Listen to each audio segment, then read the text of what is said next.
Adolf Hitler lahir pada 20 April 1889 di sebuah kota kecil bernama Braunau am Inn, Austria-Hungaria. Anak keempat dari 6 bersaudara, namun hanya 2 yang selamat hingga dewasa. Ayahnya, Alois Hitler, adalah pria keras kepala, disiplin, dan sering memperlakukan anak-anaknya dengan sikap tegas. Ibu Hitler, Clara, justru sebaliknya, penyayang, lembut, dan menjadi pelindung utamanya di rumah yang penuh tekanan. Sejak kecil, Hitler bukanlah anak yang luar biasa secara akademik. Ia sempat menunjukkan minat besar terhadap seni, khususnya menggambar dan melukis bangunan. Namun, cita-cita ini tidak mendapat dukungan dari sang ayah yang ingin anaknya menjadi pegawai negeri. Ketegangan ini membuat hubungan mereka memburuk, bahkan sebelum sang ayah meninggal pada tahun 1903. Setelah kepergian ayahnya, Hitler merasa bebas mengejar mimpinya sebagai seniman. Ia mendaftar ke Akademi Seni Rupa di Wina, tetapi 2 kali gagal masuk. Penolakan demi penolakan ini menghancurkan rasa percaya dirinya. Hitler yang muda mulai menyalahkan sistem, elit budaya, dan hal-hal di luar dirinya. Kegagalan menjadi seniman tidak hanya menyakiti egonya, tapi juga memperdalam rasa keterasingannya. Ia menganggur, hidup di tempat penampungan, dan mengalami kemiskinan ekstrem.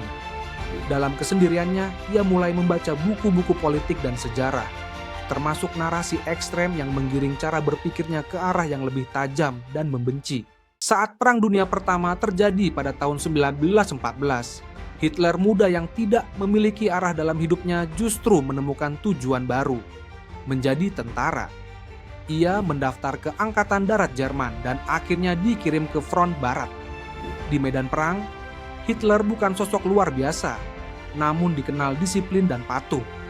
Ia pernah terluka dan mendapatkan penghargaan karena keberaniannya sebagai kurir di tengah hujan peluru. Bagi banyak prajurit, perang adalah trauma. Tapi bagi Hitler, perang justru memberi struktur, makna, dan rasa hormat yang selama ini tak pernah ia miliki. Namun, saat Jerman kalah dan perjanjian Versailles ditandatangani, Hitler merasa negaranya dihina dan dikhianati. Ia tidak bisa menerima kenyataan bahwa bangsanya menyerah. Dalam pikirannya, ada pihak-pihak dalam negeri yang dianggap menikam dari belakang, mengkhianati tentara di garis depan.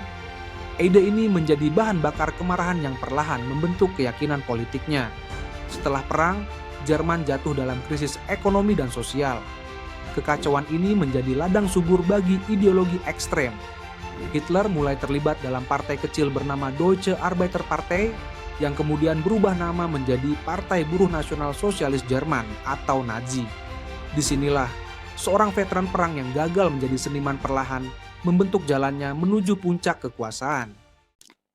Hitler memiliki satu kemampuan luar biasa, berbicara. Ia mampu menghipnotis massa dengan pidato yang penuh emosi, logika terbalik, dan pengulangan yang mempengaruhi perasaan banyak orang. Di tengah kekacauan Jerman, banyak rakyat mendengarkannya bukan karena mereka setuju, tapi karena mereka putus asa dan butuh harapan, apapun bentuknya. Dengan cerdik, ia menggunakan media massa untuk memperkuat citranya sebagai penyelamat bangsa. Ia bukan hanya seorang politikus, tapi menciptakan mitos tentang dirinya sendiri. Ia memosisikan dirinya sebagai simbol perlawanan, kemurnian, dan kebangkitan Jerman.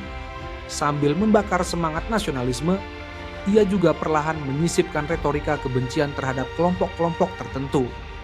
Ia tidak langsung menyerang secara terang-terangan, tetapi menyelipkannya dalam narasi kita melawan mereka, korban dan pelaku, yang kemudian menjadi strategi komunikasinya sepanjang karir politiknya. Pada 1923, Hitler mencoba kudeta lewat Beer-Hall-Putsch, namun gagal. Ia dipenjara, dan di sanalah ia menulis buku berjudul Mein Kampf, sebuah manifesto politik yang kelak menjadi dasar semua langkahnya. Ironisnya, dari kegagalan kudeta itu, ia justru bangkit dengan strategi baru, merebut kekuasaan lewat sistem demokrasi itu sendiri. Setelah keluar dari penjara, Hitler sadar bahwa kudeta bukan cara efektif. Ia mengubah pendekatannya, masuk ke parlemen, bermain dengan sistem, dan memanfaatkan krisis ekonomi sebagai bahan kampanye. Pada awal 1930-an, Ketika depresi besar menghantam dunia, Jerman berada di titik nadir. Pengangguran meroket, nilai mata uang jatuh, dan rasa percaya terhadap pemerintahan runtuh. Di tengah kekacauan itu, Hitler menawarkan satu hal yang tak dimiliki politisi lain, kepastian. Dalam situasi penuh ketidakpastian, janji untuk mengembalikan kejayaan bangsa terdengar seperti musik di telinga banyak orang. Tahun 1933, ia akhirnya dilantik sebagai kanselir Jerman. Tidak lama kemudian, ia menghapus sistem demokrasi dan memusatkan seluruh kekuasaan di tangannya. Dalam waktu singkat, semua partai politik dilarang, media dikendalikan, dan oposisi dibungkam. Apa yang dulu hanya ide ekstrem dalam buku catatan kecilnya, kini menjadi kebijakan resmi negara. Ia bukan lagi pemimpin partai. Ia adalah pemegang kendali penuh atas sebuah negara besar yang memiliki mesin propaganda, tentara, dan rakyat yang sudah lama merasa putus asa. Dengan kekuasaan mutlak, Hitler mulai mengubah peta dunia. Ia membangun kembali militer Jerman, menentang isi perjanjian Versailles, dan menginvasi wilayah demi wilayah di Eropa. Perjanjian damai yang pernah menandai akhir Perang Dunia Pertama, kini seperti secari kertas tak berarti di tangannya. Peristiwa demi peristiwa memuncak pada tahun 1919 saat Jerman menginvasi Polandia. Dunia pun memasuki Perang Dunia Kedua. Di bawah komandonya, strategi militer Jerman sangat agresif. Taktik Blitzkrieg atau perang kilat menjadikan pasukannya dominan di awal perang. Namun di balik strategi militer ada sisi lain yang lebih gelap. Dalam bayang-bayang kekuasaan terbentuklah sistem penganiayaan terhadap kelompok-kelompok tertentu yang dilakukan secara sistematis dan terorganisir. Semua dilakukan dengan pembenaran ideologi, dikemas dalam narasi nasionalisme dan kemurnian bangsa. Hitler bukan hanya menyusun strategi perang, tapi juga menciptakan narasi siapa yang pantas hidup dan siapa yang tidak. Dunia perlahan menyadari bahwa ini bukan sekadar perang memperebutkan wilayah, tapi perang melawan ideologi yang menghancurkan nilai-nilai kemanusiaan. Seiring berjalannya waktu, mesin perang Jerman mulai goyah. Invasi ke Uni Soviet menjadi titik balik yang merugikan. Musim dingin, logistik yang gagal, serta perlawanan gigih membuat pasukan Jerman mundur. Sementara itu, pasukan sekutu makin mendekat dari berbagai penjuru. Di dalam negeri, kepercayaan mulai retak. Kota-kota hancur, sumber daya menipis, dan rakyat mulai mempertanyakan kepemimpinan sang Führer. Namun, Hitler menolak menyerah. Ia memilih bertahan di bunker pribadinya di Berlin saat kota itu dikepung dari segala arah. Pada akhirnya, tanggal 30 April 1945, Hitler memilih mengakhiri hidupnya di tengah puing-puing kekaisaran yang ia bangun sendiri. Jerman menyerah tak lama kemudian. Dunia menyaksikan runtuhnya seorang tokoh yang pernah membawa harapan palsu, tapi meninggalkan kehancuran yang nyata.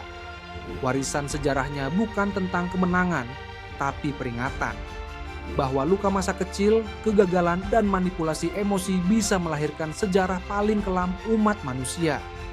Dan bahwa suara yang tampaknya memberikan solusi cepat bisa saja membawa dunia ke arah yang tak pernah dibayangkan. Sejarah bukan sekadar cerita masa lalu, ia adalah peringatan bagi hari ini. Di balik setiap tokoh besar, selalu ada sisi yang jarang diketahui dan sering disembunyikan.